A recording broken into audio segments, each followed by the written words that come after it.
Hello and welcome to Notebook Legends. My name is Wilkin and today we're looking at the Chuwi Minibook X N100 again. To be honest, I wanted to benchmark this thing with some games, see how fast it actually is. But then I was thinking, yeah, the CPU in this is 6 watts. So what can we do with that? Can we get it to get a bit faster? Make it go over 6 watts? So I went back to a trusty old friend called Throttlestop and give that a try, and actually there are some surprising things about this little notebook, but for that let's switch to our Windows install and see what we can do with Throttlestop. Alright, so the first thing we're gonna do is download Throttlestop. I'll put the link in the description. Just pick the server closest to you here, then Throttlestop will download.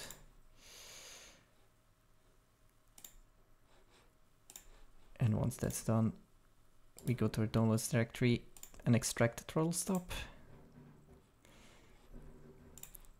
Then the first time we open Throttlestop, we're gonna get a little warning here saying that, yeah, it's capable of destroying your CPU basically.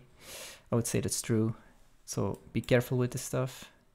I'm not responsible for destroying your CPU, and neither is Uncle Web, the guy who created Throttlestop. Now, once it opens up, we can see some information here. One of the things we can see is the clock speed here and how it is calculated. And then some values here, how much power we're drawing currently in watts, CPU, temperature, and the maximum we've reached. Now, we know that the CPU has 6 watts of TDP. That's for the CPU alone. Here is showing the package power, so that includes the integrated graphics and all the other stuff on a chip to make, yeah, stuff like USB work. I think some Wi-Fi stuff is also offloaded to the CPU in this case. Yeah, all the chips that are on the package, the Intel chip, which the CPU is part of. And yeah, we're gonna mess around with these values here. So, but first, let's go to TS Bench and see if there's actually throttling going on, so we know which values we have to change. I might speed these up, fast forward a little bit when these benchmarks are running, so you don't have to wait a super long time to see the results. Alright, let's go with one thread here, see how it goes.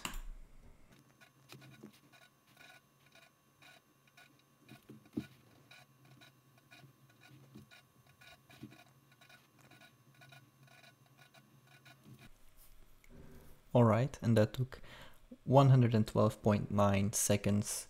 And then we see here we've hit a maximum package power of 11 watts and a maximum temperature of 75. Now we also see PROCHOT here, grayed out. And that basically means that the PROCHOT signal will be sent when the CPU gets over 85 degrees Celsius, which means that the CPU will throttle. On older CPUs we could change this, but at least on the N100 here we are not allowed to change this. It's set to 85, we can't disable it or tune this higher, but we haven't hit that yet, and we also haven't hit the limit yet, so we can say that when we have a load on the CPU that's close to 100% on one core and the GPU is totally not loaded at all, then that's fine, there's no throttling going on. Alright, then let's go straight to 2 cores and rerun the test.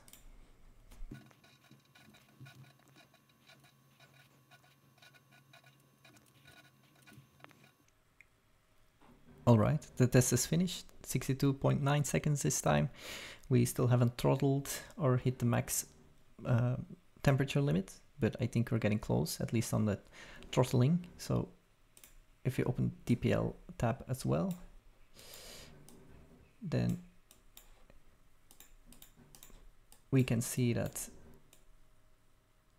there's actually some limits set in the CPU, which is 12 watts and 15 watts. For long and short power. I guess 2 threads alone with no other load on the system is not enough to trigger it, but I think if we go up to 4, then we will see some throttling. So let's try with 4 and see what the result is.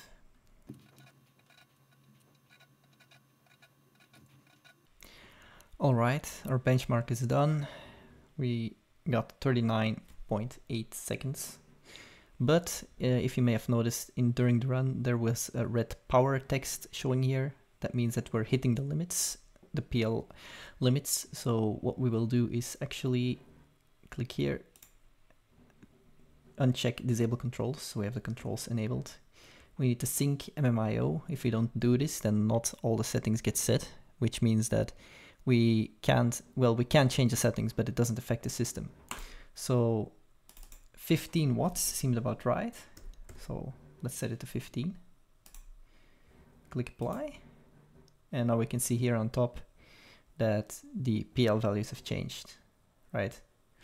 So now that that is done, let's rerun our 4 threads and let's see what the result will be. Hopefully this number will be a bit lower and we won't see the red power button flickering here. All right, let's go.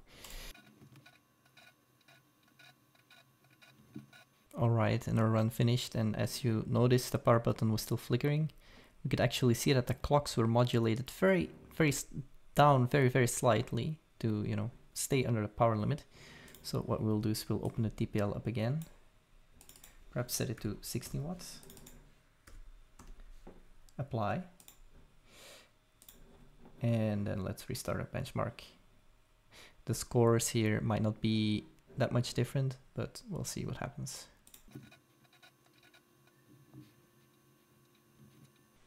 Alright, and now our score is 36.855 seconds, which is not the fastest score I've gotten, as you can see below here, but it's pretty close. And also we didn't see the power button flickering, and if we looked at the clocks up here, then we saw that it was basically doing 2.9 gigahertz flat out, as it is supposed to do on 4 cores. That's its limit, which we cannot change. But right now we've done this, and it works if the CPU is loaded just by itself. But what happens if we add something else to the mix? So let's go into our downloads. I also have gotten Firmark installed.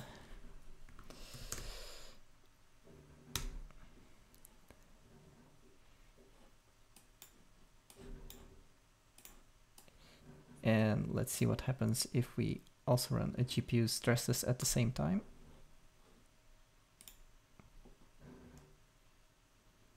Alright, so we have our stress test going. It's already starting to lag the system because the GPU in this is not very fast. Now if you start running this at the same time.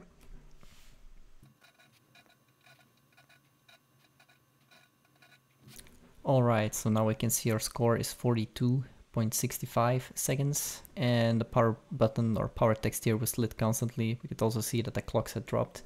So yeah, we set it to 16 watts. That was apparently not enough if we want to do CPU and GPU together. Now, usually there is a ratio here, the power balance, which is unchecked. I tried checking this and messing with this, but I couldn't get it to do anything. So it seems what Chuwi has done for this netbook is that the GPU always gets most power, and then yeah, the CPU is the one that will throttle. They've probably done this because the GPU is so weak, so if they would throttle it even more, then it would bring the system to a standstill when you're hitting these TDP limits. So I think that's actually a good setup. So yeah, let's see what happens if we up these limits even more. See if we can get rid of this throttling behavior. So let's rerun our benchmark again. All right, and now we have a score of 40.26 seconds. Yeah, it's not 36. You see the power button has not been lit, but now we have PROCHOT on 85 degrees. So we've hit the max temperature limit that we can reach, or that Chuwi allows us to reach on this machine. So yeah, the next steps would be to probably open this up, this notebook, and yeah, repaste it or try to do some shim mods or add some more cooling to it. So that might be a future video. So what do I have to say in conclusion to this? Well, I think that Chuwi has tuned this notebook reasonably well, right? We can see that, yeah, there is some tuning left we can do with the power limits here, but not too much, because if we would let the CPU and the GPU take all the power they need to run full speed, then we hit the 85 degree limit that they have set on the temperature side. Now, could they have put this higher? Probably. Could they have added more cooling capacity? Probably. But we have, you know, to remember that this is a machine that costs 300 bucks. At least when it goes on sale, it's 300 bucks. So I think what you get is fair, but I also think that we can make this better. So I will probably leave them set to like, 16 watts maybe, run with that, and then in the future try to modify the cooling system to get more out of this machine. Now, what's next for me is I will probably upload a video with some benchmarks, including results with how the machine behaves stock, and then I will also add some results of the machine with Throttlestop running full bore, so TPL probably set to 20 watts. And if you have any suggestions of games that you would want to see benchmarked on this, let me know. If I have them, I will certainly throw them in there, and then we'll see how it behaves. If I can make a suggestion myself, I think these tweaks will probably help the most on CPU bound games. I'm thinking like Civilization, maybe Age of Empires 3, stuff like that, CSGO. Those games will benefit a lot from this. Maybe like even Grand Theft Auto 5, not sure. So I think most of those will certainly be in my benchmarks. But if you have suggestions for other games you want to see, certainly let me know and I will try to include them. So see you next time.